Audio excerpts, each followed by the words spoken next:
Eto guys, makinig kayo. Talaga nga naman, oo. Sa daming pwedeng tirahin, Coach Oli, ako pa talaga yung napili mo. So ngayon nga po guys, ganito po kabastos. Ganito po kabalahura. Itong si Coach Oli.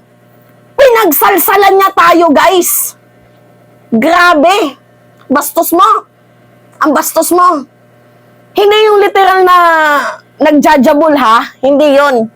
Pinagsalsalan po tayo ng masasakit na salita. Tinira po tayo guys. Eto, pakinggan nyo. Pakinggan nyo. Sa lugar na kung saan hindi sila welcome. Tapos pag hindi sila panayagan, mag-feeling victim na sila. Ganun yung gagawin nila eh. And then after nila mag-feeling victim, papainitin nila yung galit ng kanilang mga supporters. Yan na yung argumento nila ha. Okay, pupunta sila doon sa hindi sila welcome, tapos hindi sila papayagan, tapos mag-feeling victim, tapos gagalitin. Okay, basagin ko yung argumento na yan. Bakit takot kayo na sinasabi nyo, yaan ay teritoryo ni BBM at ang magrarally ay maka-Duterte? Sa argumento mo, babae ka ha? I don't know kung babae, basta I think so, babae siya. Okay? Kabubulol ka na. BBM. Inamot Pero ka. kinakatakot nyo. Bakit hindi nyo nagbigyan ng permit? Ito po kasi wala sa teritoryo o wala teritoryo ng Duterte o teritoryo ng BBM. Hindi po teritoryo ang pinag-uusapan dito. Ang pinag-uusapan dito, karapatan. May karapatan po magpahayag. Nasa batas po yan. Bago ka pa pinanganak, bago pa na-elect yung mga sinusuportahan mong politiko, yung batas na yan, nandiyan na yan. Hindi naman sinasabi na kailangan mong gawin, kailangan ka mag-rally doon lang sa teritoryo mo. Di ba? Kuliling. Ay, tinawag pa talaga akong may kuliling. Bastos nun ha. Nabastusan ako dun guys. Wala naman sa akin masama kung ika-counter attack mo yung mga sinabi ko. Kasi ganito yan guys. Di ba sinabi ko sa inyo, nung nangyari sa Bustos Bulacan, na-cancel sila. Alam naman nila na yung Bustos Bulacan, simulat sa pool, nagsabi na yung LGU dyan, yung governor, na hindi nga sila papayagan, ayaw silang bigyan ng permit. Pinusyo pa din nila. Nanghingi sila sa mayor, hindi din sila binigyan.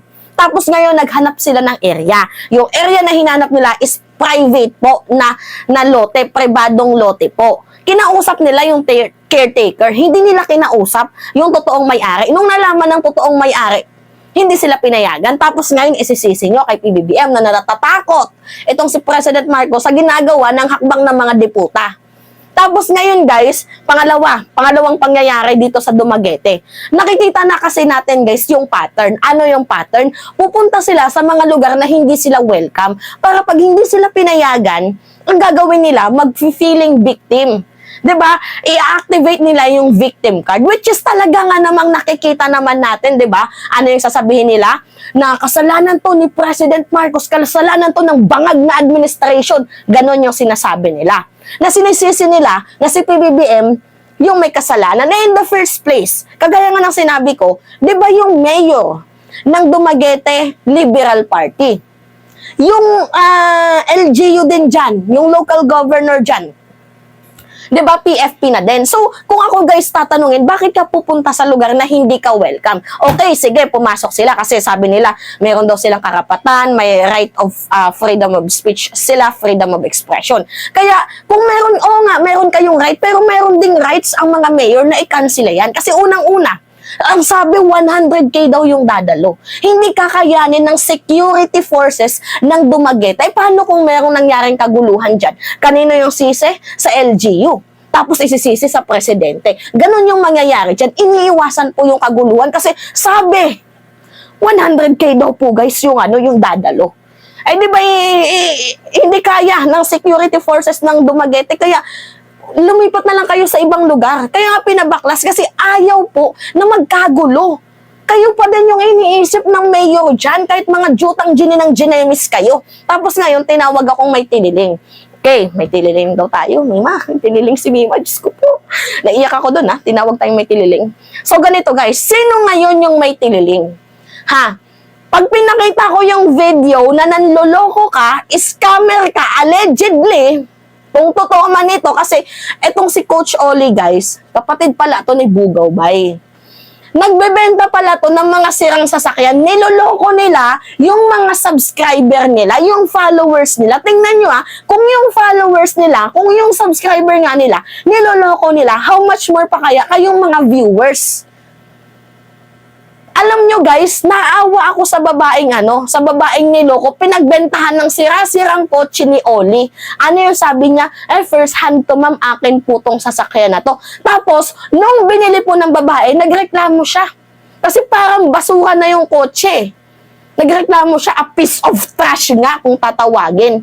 Tapos ngayon, nag-courtesy call siya kay Banat Bay, hindi siya sinagot. Hindi man lang sila binigyan ng refund. Nanahimik yung Bugaw. Tapos itong si Coach Oli, hinayaan niya lang din yung mga reklamo. Paano ko nasabi yan guys? Meron tayong ebidensya. Ako pala yung may tililing ngayon Ngayon, sino yung may tililing? Yung nagbabaktol, allegedly, sabi ni Nino Barsaga, naggaganon daw tong hayop na to Naggaganon. Naku, Diyos ko po. Kaya nga sabi nga ni Takero Miyamoto, itong prayer rally ng Hakbang Maisog, hindi po Hakbang Maisog ang tawag niya, hakbang ng mga mauutog. Alam niyo, hindi ko sinasabing hakbang ng mautog. Lagi kong sinasabi hakbang ng mga diputa kasi ayaw kong bumaba sa level na, eto pala, kaya pala tinawag na hakbang ng mautog kasi si Kibuloy mahilig sa, allegedly, babae. May kaso about sa sex, diba? Sex offender, rapist, allegedly ko, Ito namang si Banat Bay, sinasabi nila na bugaw daw to, ganyan. Hindi ko pinansin yun, guys. Basta ako dito ko sa goal ko, hakbang ng mga mapanira, hakbang ng mga diputa. Yan yung akin. Sila tinatawag nila hakbang ng mautog kasi yung mga dyan, yung mga tao dyan, mga mauutog. Kabilang na nga daw po pala dito si Coach, itong Oli na to, kasi nagjajabul daw po to, guys. Sa followers niya, yun ang sabi ni Nino Barsaga. O, kay Nino Barsaga ka magalit, wag sa akin. O, totoo ba yun, Oli? Nagjajabul ka daw? Ha? Totoo yun? Kaya pala ganun yung mga salita. Kaya nga yung title ko sinalsal si Mima ng mga masasakit na salita. Pero hindi yung sinalsal na Diba? Maging open-minded tayo lahat dito, guys. Nagagalit talaga ako Ang dami mong pwedeng tirahin ako pa. Alam nyo, guys, wala naman akong pakialam dito. May nag-send lang sa akin. Sabi, may tinitira ka ni Coach Oli. Sabi ko, sino yung Oli? Yun pala guys, yung Oli, yung miyembro ng ng mga kalbo, si Oli napapanot na din yan Tingnan nyo, yung Banateros pala. Putol tuloy yung yung ipit ko. Diba? Kasama pala itong si Coach Oli sa mga Banateros. Biruin mo, pinatulan mo ako kung hindi ka ba naman gago? Ha? Akala ko ba matitino kayo? Ba't ka pumapatol sa babae? Ha? Tapos sasabihan mo kung may tililing ngayon. Sino yung may tililing sa atin? Pakinggan nyo to, guys. Panginang pong Uli na to. Pakinggan nyo to, Lang ako, one time lang ako mabubudol, then I learn my lesson. Kasi nga, nung ini-ignore niya na yung mga tawag ko, yung nagreklamo ako ng sira, ganun, bakit ganito, hindi mo sinabing ganito. Sabi ko, okay. Doon ako umatras. Doon ako na. Tapos, yun nga, totoo yung sinabi ni Sir Nino na lumapit ako kay Banat Bay. May conversation, naka-record. Na po, hindi usapan messenger. Na pakiusapan, sabi ko, pakikausap mo naman yung kapatid mo. Hindi pala yan totoo na siya ang may-ari. Sabi ko ganun kay Banat Bay. Hindi pala, at saka hindi totoong okay yung sasakyan. Ganito guys yung issue kasi, si Coach Oli, nagbebenta nga po guys ng mga bulok na sasakyan. Kaya kayo wag kayong bibili dito kay Coach Oli kasi yung binibenta niya mga bulok na sasakyan. Kumbaga parang kinuha niya lang ata to sa buy and sell Sabi na lang natin kinuha niya ng 50 mil tapos ibebenta niya ng 300k. Ganon po sila katuso. 'Di ba? Pakinggan niyo pa. With all your respect, Banat Bay, sabi ko ganun sa kanya. Babasahin ko na lang. Eto, pwede pa mag-ask ng favor. Kababalik lang ng asawa ko from Philippines at first time niyang nakita ang car na binenta ng kapatid mo na si Oli. First, I know po na hindi kayo involved dito. Oh, pinagtanggol pa kita, Banat Bay, ha? Gusto ko lang ipaalam sa inyo dahil ini-ignore ang message to ni Oli. Hindi po siya ang tunay na may-ari, kundi second hand ang sasakyan. Dahil yeah, pangatlo na ako. At hanggang ngayon, wala pa akong pinangahawakang papel. Dahil sabi niya, wala daw pong papel ang sasakyan. O, gago lang, di ba? Tingnan nyo. Nakaka-stress yan sa matres, guys. Biruin nyo, magbebenta ka ng papel,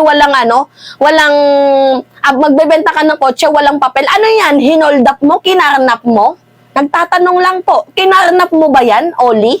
Ha? Nakaka-stress ka ng kipay, manluloko kang hayop ka? Ako yung magiging boses ng mga kababaihan na niloko mo. Ang inang to, nanggigigil ako sa'yo, ang daming pwede mong tirahin, ako pa talaga napili mo. Alam nyo guys sobra 2 taon na ako na wala pang nakakaaway kasi every time na may mga tumitira sa akin, hindi ko pinapansin. Pero ito, enough na to eh. Sabi ko, tama na yung pananahimik ko. Hindi pwede na hindi ko patulan yung mga putang inang to. Nanggigigil ako sa inyo. Deserve nyo yung mura ko, ina mo ka. Ang ina ka ha. At nagago ko. Kundi rehistrado lang. Registered lang na sasakyan. Yun na naman kasi minsan ang kailangan. Itinago ko to sa asawa ko dahil ayaw ko magalit sa akin. Pero nung dumating sa Pilipinas, ang sabi ng asawa ko, this car is a junk. Junk? Tawag dito sa Amerika, junk? Yeah.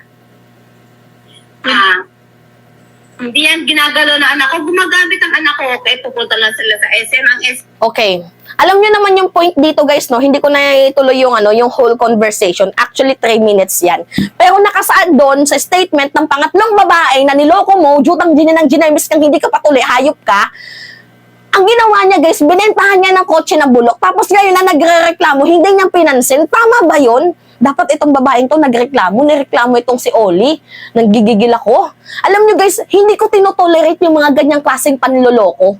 Kasi pare-pares tayong nabubuhay dito sa mundo. Oo, vlogger ka.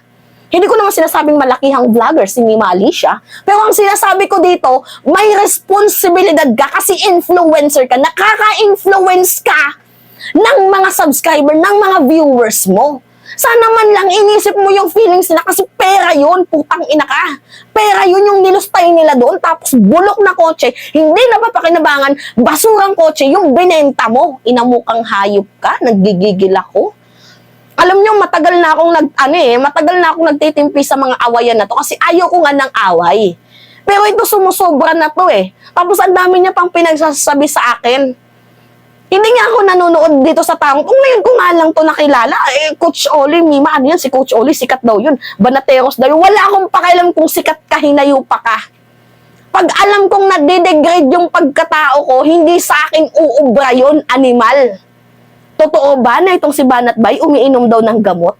Kasi nagkaroon ng saltik yan sa ulo. Nagtatanong lang ako ha. Nagtatanong lang ako. Totoo bang ginadyabulan mo? Yung mga subscriber mo, nakikipag-video call ka daw ko, no? Pinapakita yung pinagjajabulan mo na agad. Tama ba yun? Nagtatanong lang po ako ha, kung totoo ba yun. Pwede mong sagutin na hindi, oo. Kasi guys, wala silang sinasagot dito eh. Yung abot sa mga panloloko nilang binibentang sirang kotse, hindi sila sumasagot. Ini-skip lang nila yan. Ang ina mo, dami mong titirahin, ako pa. Ngayon, maghalong katan tayo ng baho. Gigigil ako sa'yo, ah.